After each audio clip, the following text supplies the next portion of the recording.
name's Betsy Patterson. Okay, and what is your career? I'm a clinical psychologist. Okay, what does that entail?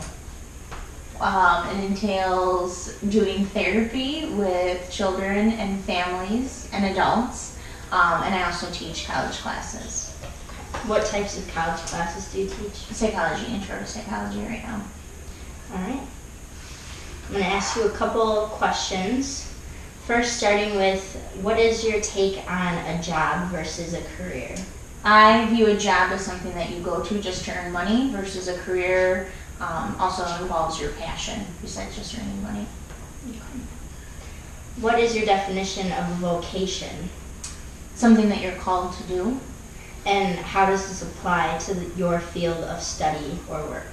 I feel that I was called to help people, and so that's why I got into psychology. How often does anatomy and physiology come into practice in your everyday line of work? If I have clients that I feel like maybe there's an underlying hormonal or maybe a chemical imbalance, I'd send them to their general practitioner to have that checked out to see if maybe medication would be useful. When did you first start studying this course, anatomy and physiology, and did you expect it to be as useful as it has been in your life or work?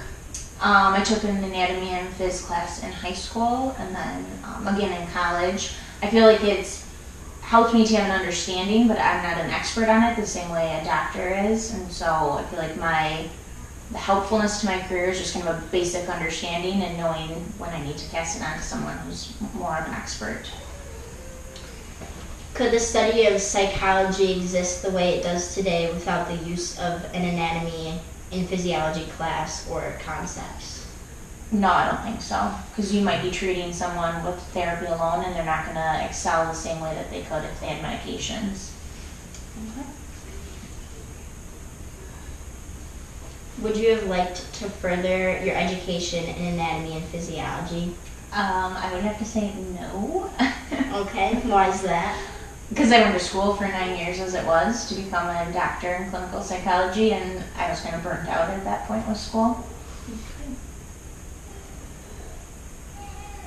Do you think a more in-depth anatomy and physiology class would help you better understand other problems that might be happening with your clients, or do you think that having a baseline anatomy and psychology class like your undergrad was enough of the education? I feel like it was enough because going on to grad school, you learn more in-depth stuff about just the brain alone, which is really what psychology is about, just about the functioning of the brain, which is what I need to know about. Okay. All right, next question. When did you decide that psychology was the course in which you wanted to pursue? 7th grade. Was this a hard decision for you? No, obviously not. If I picked in 7th grade and kind of stuck with it, I feel like it was something, as a 7th grader looking at my life and feeling like my parents were super good parents and knowing that other people had really horrible parents, I felt like it was something I needed to do to help people. Did you, when you were in undergrad or grad school, did you have any second guesses or? Besides just like wishing that I was done with school sometimes or looking at what other people had to do for undergrad and feeling like it was way easier than what I had to do because I needed to have basically straight A's to get into grad school. Mm-hmm. Sometimes I would think like, man, I wish I was just going to be a teacher because then I'd be done and wouldn't have to go to school, but nothing, no serious thoughts about it. Again, another question about being called in this field of work. Do you feel as if you were called into this field of work for a specific reason?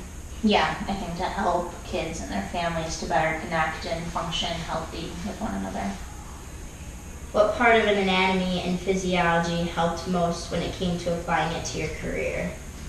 I would say the portion on the brain, because then I just went to learn more information in psychology courses about it. So it was more like a general understanding of Yeah. the different parts.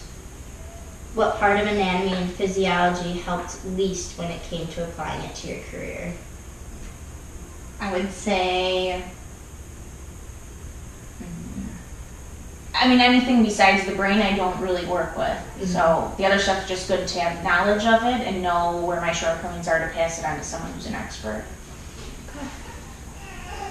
What are some words of advice you have for people pursuing a career in psychology when it comes to taking an anatomy course? I think pay attention to everything so you have a general knowledge, but really focus in on the parts of the brain so that you can become an expert in that portion.